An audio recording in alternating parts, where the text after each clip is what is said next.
Lobster Magnet. Lobster's a 10 on you, don't you grab it. So, because you've been such a loyal commentator, Walter Street, I've been doing this video for you. Now for the rest of you, take that as a lesson. If you comment consistently and give me some kind of feedback when I pitch an idea for a vlog video for a future video essay, mention it, and maybe that'll be the next video I make. So basically, one of the main issues of the Song of Fire and Ice novels is how George R.R. Martin loves to keep on expanding and growing his world. But this becomes an issue when he's reaching the tail end of his series, and he should be less focused on introducing new elements, and instead be condensing things and bringing together all the stuff he already has in play. GRRM is terrible at wrapping things up. He's sort of become addicted to the high of trying to surprise audiences with big dramatic turns like the beheading of Ned Stark or the Red Wedding. But this is a high that becomes more and more difficult to replicate as audiences become accustomed to it.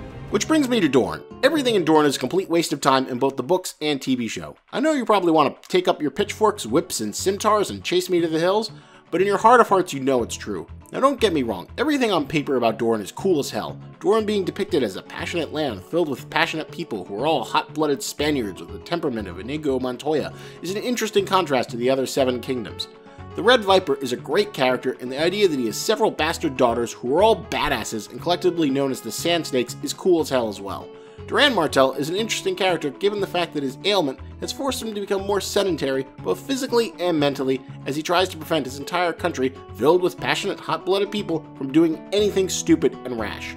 Ariana Martell is an interesting character who strides both lines of being smart but also impulsive, providing a great middle ground between the dangerous Sand Snakes and the more slow and deliberate plotting of her father.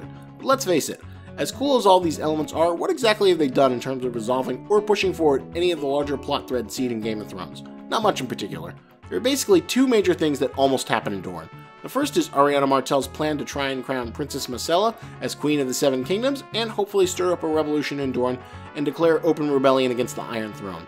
This is a dumb plan that is ultimately thwarted by her father, but this turns the entire thing into a complete waste of time given how much page time is given to fleshing out her plan, only for all of it to come to nothing, given the fact that her father is at least 3 steps ahead of her. The other major plot thread in Dorne comes in A Dance with Dragons when Doran Martell's son, Quentyn Martell, spends several chapters seeking to find Daenerys so he can offer her a marriage proposal and court her support for Dorne to rise up against the Iron Throne and the Lannisters. After an especially long journey, Quentyn finally meets Daenerys and asks her for her hand in marriage, only to find out that he's come too late and she's already married to Hizdahr zo Loraq.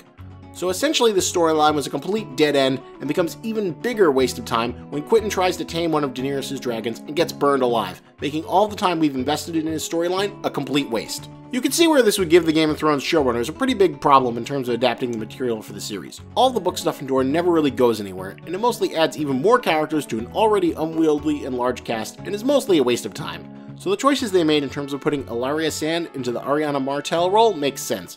She's already a character audiences know from the previous season, plus it saves the production the trouble of introducing another character and casting another performer. Having Jaime Lannister going to Dorne with Bronn makes sense in terms of giving your principal cast members something to do. It was the best solution to a bad situation where George R.R. Martin didn't exactly provide them with the strongest material to work with from the books.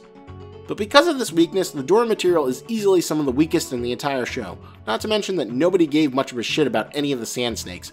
Probably the best scene of them in the entire series is when they all get owned by Olenna, who gives them about as much respect as the audience has for them. You look like an angry little boy. Don't presume to tell me what I need. Forgive my sister. What she lacks in diplomacy, she Do makes... shut up, dear. Anything from you? No. Good. Let the grown women speak. It's no wonder that nobody particularly mourned their deaths when they were unceremoniously butchered by Euron Greyjoy. So there you have it. All of the backstory of Dorne is great, but in the actual context of the Song of Fire and Ice books and Game of Thrones TV show, it's all kind of a waste of time that does little to contribute to the larger plot thread or anything consequential. At its best, it's really engaging fluff, but even the best fluff in the world needs to actually be in service of something greater, and with no payoffs in sight, that's why everything in Dorne is a complete waste of time. You could also say the same thing about all the Iron Island stuff, unless Euron actually manages to accomplish anything in the books, but I think chances are he probably won't. Lobsters made of lights.